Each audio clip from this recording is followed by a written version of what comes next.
Assalamualaikum warahmatullahi wabarakatuh. Alhamdulillah wassalatu wassalamu ala ibni Abdillah. Amma ba'du, para sahabat bisikan dari langit yang dirahmati oleh Allah Subhanahu wa taala. Dimanapun kalian berada, semoga tetap dalam perlindungan Allah Subhanahu wa taala. Amin amin Allahumma amin. Kemarin saya sempat vakum, tidak membuat video sekitar selama lebih 1 minggu karena banyak kesibukan-kesibukan yang kadang-kala menjadi penyebab untuk saya tidak mengupload video-video tersebut. Tapi pada malam hari ini saya coba membahas kembali tentang suatu pembahasan yang memang belum selesai saya bahas kemarin tentang persoalan-persoalan nasab yang menjadi polemik di negeri ini, dan tidak hanya menjadi fenomena di negeri ini tapi juga sudah merambat ke negeri Malaysia dan juga merambat ke Brunei dan daerah-daerah sekitarnya. Persoalan nasab ini tidak hanya lagi-lagi berbicara tentang persoalan-persoalan tesis yang ditulis oleh Imaduddin Usman Al-Bantani, tidak. Karena hal itu menjadi sebuah kontroversi atau menjadi sebuah ikhtilaf, suatu perbedaan pendapat. Yang satu mengatakan bahwa pertanyaan-pertanyaan tersebut sudah dijawab, dan dalam satu kelompok diyakini bahwa selama 2 tahun lebih pertanyaan-pertanyaan tersebut belumlah dijawab. Tapi pada saat ini banyak merembak atau melebar pada hal-hal yang sebelum-sebelumnya tidak pernah dibahas, hanya mampu dibayangkan dan hanya mampu dipikirkan oleh banyak orang, tentang persoalan-persoalan makam palsu, sejarah-sejarah palsu misalkan. Sehingga polemik ini tidak hanya berbicara tentang persoalan-persoalan di tesis saja, akan tapi juga menjadi persoalan-persoalan budaya. Bagaimana nantinya Menteri Kebudayaan ini kan sudah menjadi kementerian tersendiri pada saat ini, yaitu beda dengan Menteri Pendidikan Menengah ke atas atau Menteri Perguruan Tinggi, tapi juga menjadi menteri tersendiri, yaitu Menteri Kebudayaan yang dipimpin oleh Fadlizon.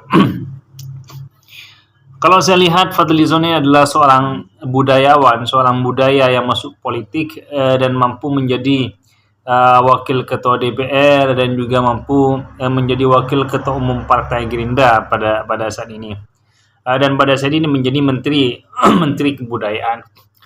Apakah nanti Fadlizon ini mampu untuk menyelesaikan persoalan-persoalan sejarah yang memang dianggap kontroversi oleh para ahli-ahli yang sudah menyebar ke seluruh tanah air tentang sejarah yang dianggap palsu, buatan Belanda dan buatan orang-orang pesanan di masa lalu.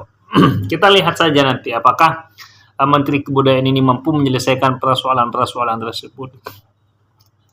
Dan pada hari ini saya kembali lagi pada pembahasan awal, bahwasanya polemik nasab ini tidak hanya terjadi di Indonesia tapi juga sudah merambat ke Malaysia. Bagaimana Malaysia ini saat ini membahas atau menyikapi tentang persoalan-persoalan nasab tersebut? Ada yang masih konsisten membela golongan para habaib dan sangat menghormatinya dan juga sangat mentaadiminya. Akan tapi ada beberapa pakar dan beberapa ustadz misalkan yang memang sudah tidak percaya lagi bahwa para habaib yang ada saat ini adalah keturunan Rasulullah SAW. Saya hanya mengajak para pemirsa dimanapun berada dari sahabat bisikan dari langit ini untuk berpikir cerdas dan mampu tidak didoktrin oleh siapapun, karena bangsa kita ini pada saat ini tidak hanya akan bersaing dengan orang-orang Asia Tenggara misalkan, tidak. Saya sudah berkali-kali berbicara bahwa bangsa ini di masa kepemimpinan Prabowo Subianto ini sudah diberikan jobnya masing-masing, sehingga kementerian yang melibatkan tentang tradisi-tradisi keilmuan sekarang dipecah menjadi 3, yaitu mulai dari Menteri Kebudayaan, Menteri Pendidikan Perguruan Tinggi, dan juga Menteri kelas menengah ke atas. Itu sudah dipecah menjadi 3 karena kenapa? Agar fokus nantinya agar bagaimana pihak pemerintah ini mampu mencerdaskan anak bangsa Indonesia ini. Sehingga apa?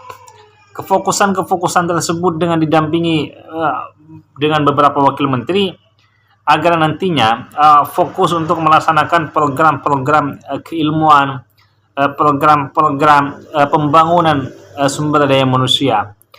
Karena kalau kita lihat negara-negara maju itu tidak hanya dididik atau tidak hanya berdasarkan pada kekayaan alam yang ada di negara maju tersebut, tidak hanya berpatokan di sana saja. Akan tetapi negara maju itu mampu menjadi sebuah negara maju ketika sumber daya manusia itu difungsikan secara betul-betul untuk memajukan bangsa dan negara ini. Karena tanpa sumber daya manusia yang mumpuni, tanpa sumber daya manusia yang kuat, tanpa sumber daya manusia yang memiliki kualitas untuk menanamkan pondasi-pondasi pengetahuan yang ada di suatu bangsa tersebut, maka jangan harap suatu bangsa tersebut mampu mengungguli negara-negara yang lain yang memang persaingannya pada saat ini sangatlah ketat. Kita sama-sama menyadari bahwa arus globalisasi ini tidak hanya terjadi pada saat ini. Arus globalisasi terjadi di masa lalu. Sejak zaman cucunya Adam yang ketiga atau yang keempat, bagaimana suatu negara maju itu akan mengglobalisasi negara-negara yang tidak maju, atau bangsa yang kalah itu akan mengikut pada bangsa yang menang. Bangsa yang bangsa atau negara yang berkembang itu akan mengikuti negara-negara maju.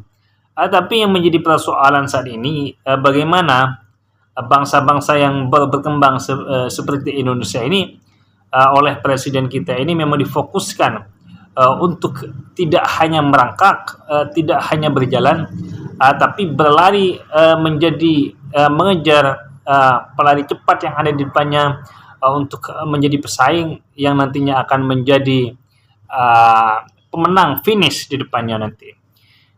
Ini adalah sebuah permulaan atau keberlanjutan dari pemerintahan sebelumnya yang mana nantinya akan menjadikan Indonesia ini menjadi negara superpower. Wallahu alam.